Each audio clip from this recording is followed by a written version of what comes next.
Hello my dear students, ব্লুমিংস্টার একাডেমির আরও একটি ক্লাসে তোমাদের সবাইকে জানাই স্বাগত। তোমরা যারা ওয়ার্ড সেক্রেটারি, জেআরভিটি, ফায়ার সার্ভিস ইত্যাদি বিভিন্ন কম্পিটিটিভ এক্সামে বসবে, তোমাদের প্রত্যেকের জন্য আজকের ক্লাসটি খুবই গুরুত্বপূর্ণ। আজকের ক্লাসে ত্রিপুরার ইতিহাস এবং ত্রিপুরা জিকে নিয়ে আলোচনা করব এবং প্রত্যেকটা কোশ্চেনেই প্রতিটা পরীক্ষার জন্য খুবই গুরুত্বপূর্ণ। তো ক্লাসটি শুরু করার আগে বলে রাখি, তোমরা যারা ওয়ার্ড সেক্রেটারি নোট নিতে ইচ্ছুক, তোমরা অবশ্যই নিচে দেওয়া নাম্বারে কন্ট্যাক্ট করে অথবা আমার ভিডিওর ডেসক্রিপশন বক্সে একটি লিঙ্ক রয়েছে, সেই লিঙ্কে ক্লিক করে আমার হোয়াটসঅ্যাপ গ্রুপে যুক্ত হতে পারবে এবং সেখান থেকে তোমরা নোট নিতে পারবে। তো চলো শুরু করা যাক ক্লাসটি। দেখো, আজকের ক্লাসের প্রথম কোশ্চেন অর্থাৎ 16 নম্বর কোশ্চেনটি হলো, who was the first governor of Tripura? অর্থাৎ ত্রিপুরার প্রথম রাজ্যপাল কে ছিলেন? First L Dias, option B K Nehru, option C R K Menon এবং option D none of this. এই চারটি অপশনের মধ্যে কোনটি সঠিক উত্তর হবে? তো তোমাদেরকে বলে রাখি, যারা তোমরা আমার আগের ক্লাসে দেখোনি, তোমরা আগের ক্লাসে দেখে নেবে। এখানে ইম্পর্টেন্ট 15টি কোশ্চেন নিয়ে আলোচনা করেছিলাম। তো এই কোশ্চেনের সঠিক উত্তর হলো যে ত্রিপুরার প্রথম রাজ্যপাল ছিলেন B K Nehru. Option number B হবে সঠিক উত্তর। তবে এই সম্পর্কে একটু বলে রাখি, দেখো, ত্রিপুরার প্রথম রাজ্যপাল ছিলেন বি কে নেহেরু। তিনি 1972 সালের 21শে জানুয়ারি ত্রিপুরা পূর্ণাঙ্গ রাজ্যের মর্যাদা পাওয়ার পর এই পদে নিযুক্ত হয়েছেন। যদি বলে যে ত্রিপুরার প্রথম রাজ্যপাল কত খ্রিস্টাব্দে তার পদে বসেছিলেন, উত্তর হবে 1972 সালের 21শে জানুয়ারি। Next question, who was the first MP in Rajya Sabha from Tripura? Tripura থেকে রাজ্যসভার প্রথম সাংসদ কে ছিলেন? এখানে চারটি অপশন রয়েছে: দশরথ দেব, খগেন দাস, আমরান আলী মুন্সি এবং নান অফ দিস। যাদের মধ্যে সঠিক উত্তর হবে অপশান সি, আরমান আলী মুন্সি।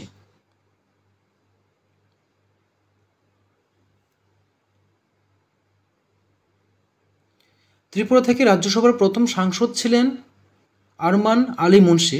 তিনি 1952 সালের এপ্রিল মাসের 3 তারিখ এই পদে নিযুক্ত হয়েছেন। ত্রিপুরার প্রথম সাংসদ আরমান আলী মুন্সি 1952 সালের 3 এপ্রিল এই পদে নির্বাচিত হন। Next question number 18। এখানে বলা হয়েছে, on which date and year Tripura legislative assembly was established? First option নভেম্বরের 5 তারিখ 1951 এবং 1972 বলেছে 21শে জানুয়ারি এবং 1963 1 জুলাই, 1964 সালের 1 জুলাই। এই চারটি অপশনের মধ্যে সঠিক উত্তর হবে ত্রিপুরার বিধানসভা প্রথম প্রতিষ্ঠিত হয় 1 জুলাই অফ 1963, অর্থাৎ 1963 সালের জুলাই মাসের 1 তারিখ। অপশন নাম্বার সি হবে সঠিক উত্তর। তো মনে রাখবে যে এই 1963 সালের জুলাই মাসে ত্রিপুরার বিধানসভা গঠিত হওয়ার পর শচীন্দ্রলাল সিং প্রথম মুখ্যমন্ত্রী হিসাবে এখানে দায়িত্ব গ্রহণ করেছিলেন এবং প্রথমে বিধানসভার সদস্য সংখ্যা ছিল 30 জন। এই লাইনটি খুবই ইম্পর্টেন্ট যে প্রথমে বিধানসভার সদস্য সংখ্যা কত ছিল? প্রথমে বিধানসভার সদস্য সংখ্যা ছিল 30 জন। Next question, the first postal stamp on the cultural life of the Reangs of Tripura was released on? অর্থাৎ ত্রিপুরার রিয়াংদের সাংস্কৃতিক জীবনের উপর প্রথম ডাক টিকিট প্রকাশিত হয় কবে? চারটি অপশন রয়েছে: 1 জুলাই 1963, 21 জানুয়ারি 1972, সিতে রয়েছে 30 এপ্রিল 1991 এবং লাস্ট রয়েছে 1 জুলাই 1964। এই 4টি অপশনের মধ্যে সঠিক উত্তর হবে অপশন নাম্বার সি, যে 1991 এপ্রিল মাসে 30 তারিখ, 30 এপ্রিল 1991 ত্রিপুরার ইয়াংদের সাংস্কৃতিক জীবনের উপর প্রথম ডাক টিকিট প্রকাশিত হয়। তো এক্ষেত্রে মনে রাখবে যে এই 1991 সালে ত্রিপুরার ইয়াংদের সাংস্কৃতিক জীবনের উপর একটি ডাক টিকিট প্রকাশিত হয়েছিল। এই ডাক টিকিটে তাদের বিখ্যাত হুজাগিরি নৃত্যকে চিত্রিত করা হয়েছে। Next question number 20। The first newspaper in Tripura was, অর্থাৎ ত্রিপুরার প্রথম সংবাদপত্র কোনটি? First option Chinikuk, next Arun, option C Jagaran এবং অপশান ডিতে রয়েছে সমাচার। এই 4টি অপশনের মধ্যে সঠিক উত্তর হবে যে ত্রিপুরার প্রথম সংবাদপত্র হল অপশান বি অরুণ।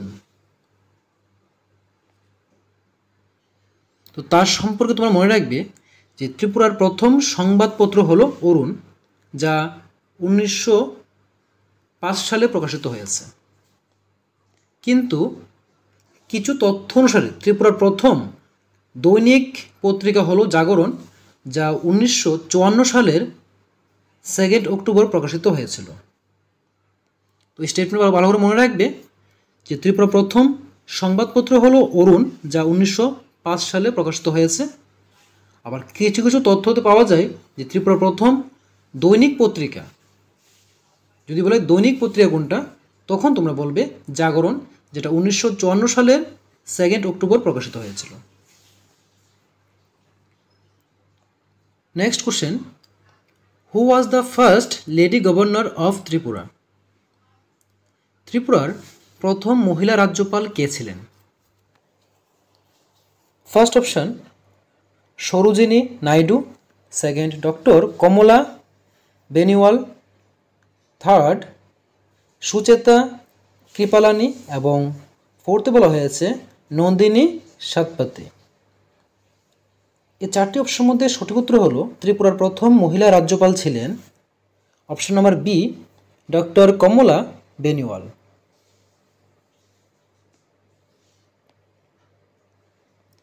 এই ডক্টর কমলা বেনিওয়াল তিনি 2009 সালের 15 অক্টোবর ত্রিপুরা রাজ্যের রাজ্যপাল হিসাবে শপথ গ্রহণ করেন এবং ওই বছরেই 26শে নভেম্বর পর্যন্ত এই পদে দায়িত্ব পালন করেন।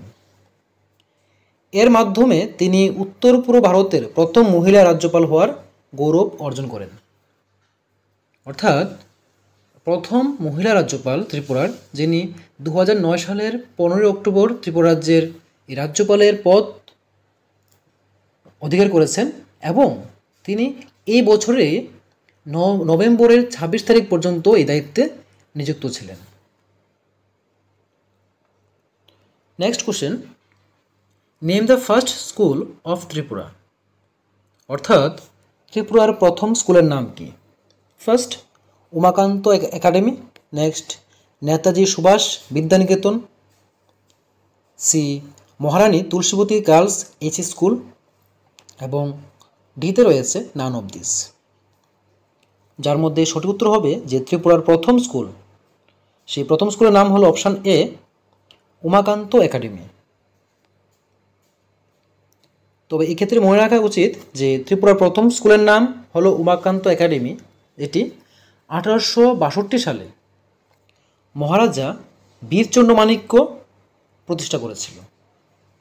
এই উমাকান্ত একাডেমিটি 1862 সালে মহারাজা বীরচন্দ্র মাণিক্য প্রথম এটি প্রতিষ্ঠা করেছিল, কিন্তু প্রতিষ্ঠার পর এটি বিভিন্ন নামে পরিচিত ছিল।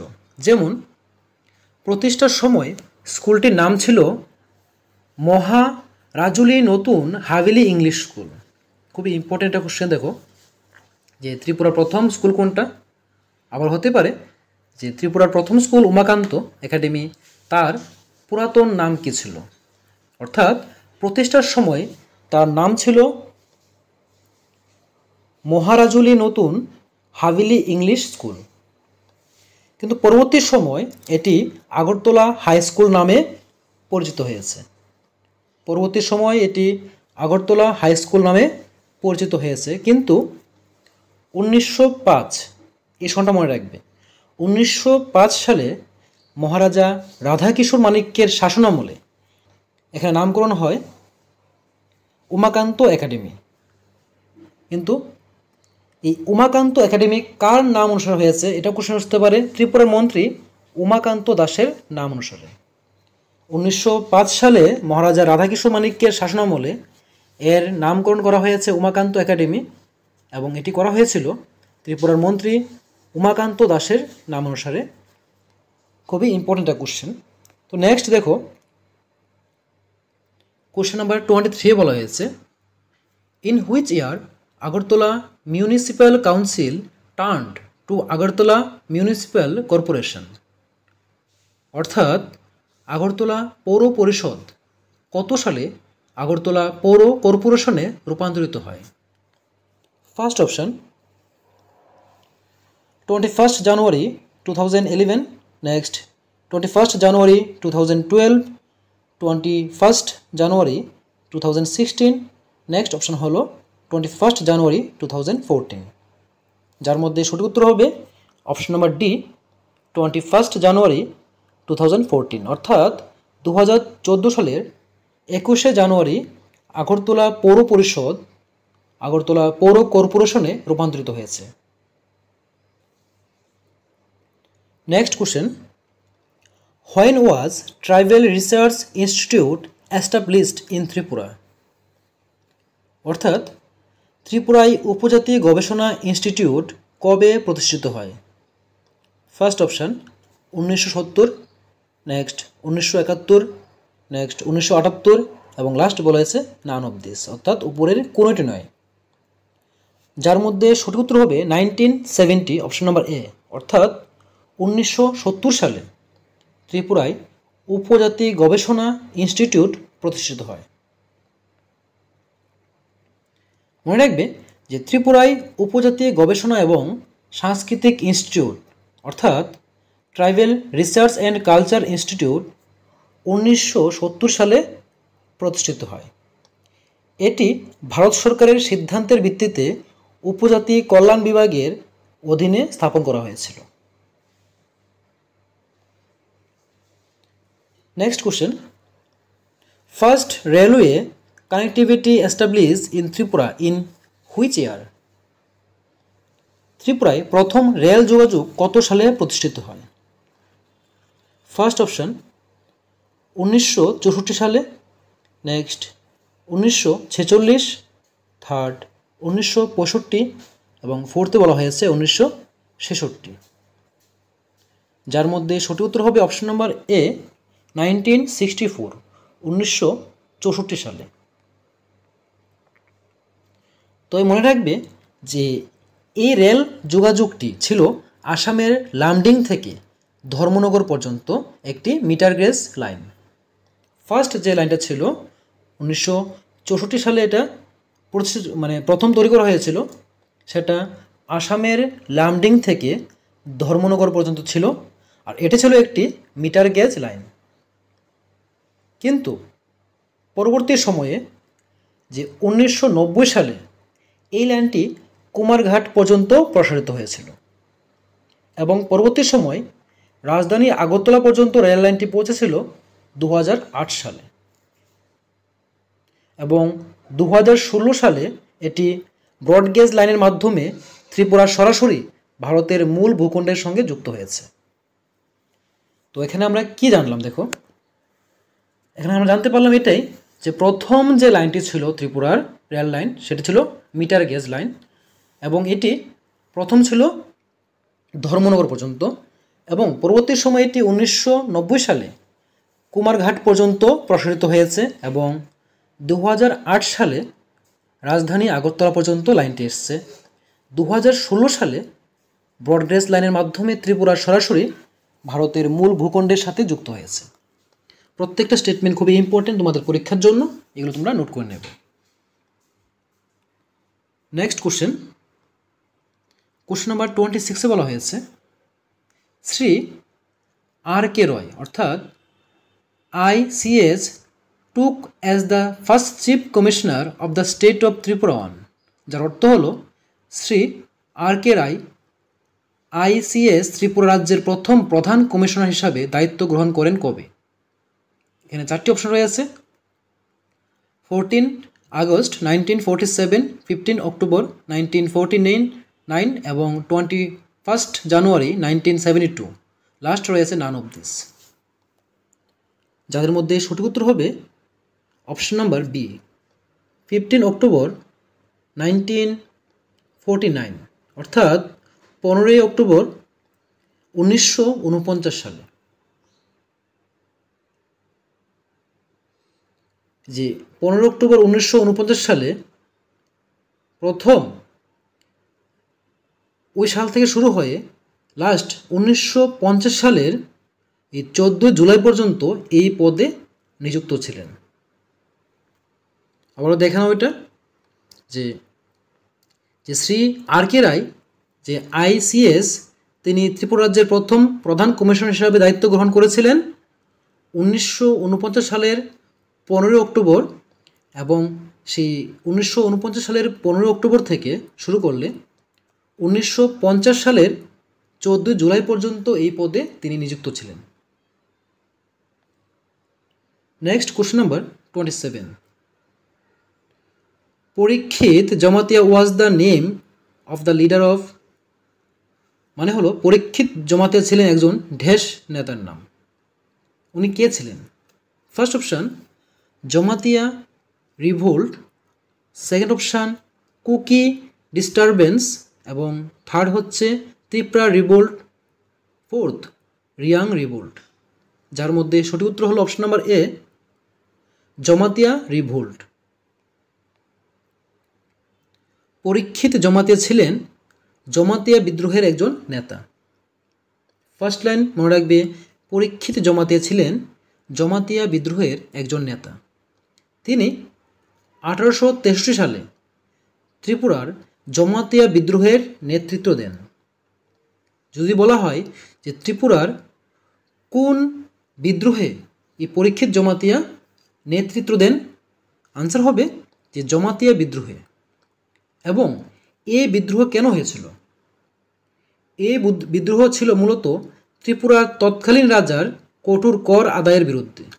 অর্থাৎ ওই সময় ত্রিপুরার যে রাজা ছিলেন উনি কঠোরভাবে কর আদায় করতেন জনসাধারণ থেকে, এবং তারই বিরুদ্ধে 1863 সালে এই পরীক্ষিত জমাতিয়া একটি জমাতিয়া বিদ্রোহ এর নেতৃত্ব করেছেন এবং সেই বিদ্রোহটি করেছিলেন। Next question number 28 who is the first vice chancellor of Tripura university? Tripura বিশ্ববিদ্যালয়ের প্রথম উপাচার্য কে?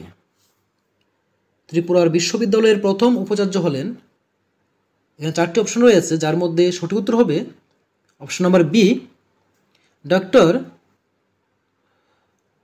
দেখো এই ফার্স্ট যে উপাচার্য কে ছিলেন এই কোশ্চেনের মধ্যে এটা বুঝতে হবে কেমন। এখন বললাম কি অপশান বি হবে সঠিক উত্তর, যেমন ডক্টর জলদবরণ গাঙ্গুলি। কিন্তু মনে রাখবি ইনি before it was a central university. ত্রিপুরার বিশ্ববিদ্যালয় মানে কেন্দ্রীয় বিশ্ববিদ্যালয়ে রূপান্তরিত হওয়ার আগে প্রথম উপাচার্য ছিলেন ডক্টর যে জলদবরণ গাঙ্গুলি। কিন্তু after central university first vice chancellor was Arunoday Saha. Tripura বিশ্ববিদ্যালয়ের প্রথম উপাচার্য ছিলেন অরুণোদয় সাহা। তিনি 2007 সালে যখন এটি একটি কেন্দ্রীয় বিশ্ববিদ্যালয়ে রূপান্তরিত হয় তখন তিনি এই পদে নিযুক্ত হয়েছিলেন। তাই তোমরা এই তথ্যটা ভালো মনে রাখবে যে একদম সর্বপ্রথম যদি বলা হয় তখন আমরা বলবো কি যে ডক্টর জলদবরণ গাঙ্গুলিকে। কিন্তু যখন ত্রিপুরা বিশ্ববিদ্যালয় কেন্দ্রীয় বিশ্ববিদ্যালয়ে পরিণত হয়েছে 2007 সালে, তখনকার সময় প্রথম ভাইস চ্যান্সেলর ছিলেন Arunoday Saha. Next question, who was the first women to be elected as a member of Tripura legislative assembly? অর্থাৎ ত্রিপুরা বিধানসভার নির্বাচিত প্রথম মহিলা সদস্য কে ছিলেন? ফার্স্ট অপশন বাসনা চক্রবর্তী, সেকেন্ড বিভু কুমারী দেবী, থার্ড ইলা ভট্টাচার্য এবং ফোর্থ হলো নান অফ দিস। যাদের মধ্যে সঠিক উত্তর হবে অপশন নাম্বার 1, অর্থাৎ 1 নম্বর অপশন রয়েছে বাসনা চক্রবর্তী। তিনি ছিলেন ত্রিপুরা বিধানসভার নির্বাচিত প্রথম মহিলা সদস্য। এই ত্রিপুরার বিধানসভার নির্বাচিত প্রথম মহিলা সদস্য ছিলেন বাসনা চক্রবর্তী। তিনি কত সালে? দেখো, তিনি 1972 সালে, এই সনগুলি লিখে রাখবে, 1972 সালে কোথা থেকে? তিনি বরজলা কেন্দ্র থেকে জয়লাভ করেছিলেন এবং তিনি ত্রিপুরা প্রথম মহিলা মন্ত্রীও হয়েছিলেন। ত্রিপুরার বিধানসভার নির্বাচিত প্রথম মহিলা সদস্য ছিলেন বাসনা চক্রবর্তী। তিনি 1972 সালে এই বরজলা কেন্দ্র থেকে জয়লাভ করেছিলেন এবং তিনি ত্রিপুরা প্রথম মহিলা মন্ত্রী হিসাবে ওনার যে দায়িত্ব পালন করেছিলেন। নেক্সট কোশ্চেন নাম্বার 30, এখানে বলা হয়েছে gas supply through pipeline for domestic purpose was started in Tripura from which year? অর্থাৎ ত্রিপুরায় গার্হস্থ্য ব্যবহারের জন্য পাইপলাইনের মাধ্যমে গ্যাস সরবরাহ কত সাল থেকে শুরু হয়েছিল? First option 1988, second 1990, third option 1998 এবং লাস্ট অপশন হলো 2002। যার মধ্যে সঠিক উত্তর হবে অপশন নাম্বার ডি 2002। 2002 সালে ত্রিপুরায় গার্হস্থ্য ব্যবহারের জন্য পাইপলাইনের মাধ্যমে গ্যাস সরবরাহ প্রথম শুরু হয়েছিল। তো এই সম্পর্কে তোমরা জেনে রাখবে যে 2002 সালের 25শে মার্চ, 2002 সালের 25শে মার্চ এই তারিখে গ্যাস অথরিটি অফ ইন্ডিয়া অর্থাৎ GAIL আগরতলায় সিটি গ্যাস ফিডার পাইপলাইনের প্রকল্পের উদ্বোধন করেছিলেন। 2002 সালের 25শে মার্চ যে গ্যাস অথরিটি অফ ইন্ডিয়া আগরতলায় সিটি গ্যাস ফিডার পাইপলাইনের প্রকল্পের উদ্বোধন করেন। এই প্রকল্পের মাধ্যমে Tripura natural gas company limited অর্থাৎ TNGCL আগরতলা এবং তার আশেপাশের এলাকায় গৃহস্থলী, বাণিজ্যিক এবং ছোট শিল্প খাতে গ্যাস সরবরাহ শুরু করেছিলেন। এই যে TNGCL এটি একটি যৌথ উদ্যোগের কোম্পানি যা 1990 সালে প্রতিষ্ঠিত হয়েছিল। তো আজকের ক্লাসের প্রত্যেকটা কোশ্চেনেই তোমাদের পরীক্ষার জন্য খুবই ইম্পর্টেন্ট। আশা করি ক্লাসটি দেখেছো। তোমরা যদি কারোর বুঝতে অসুবিধা হয় ক্লাসটি আবার রিপিট করবে এবং প্রত্যেকটা কোশ্চেনকে তোমরা নোট করে নেবে। তো আজকের জন্য ক্লাসটিকে শেষ করছি। যদি ক্লাসটি ভালো লেগে থাকে অবশ্যই লাইক, কমেন্ট এবং শেয়ার করে দেবে। তো দেখা হবে পরবর্তী ক্লাসে পরবর্তী টপিক নিয়ে। ততক্ষণ সবাই ভালো থাকবে, সুস্থ থাকবে।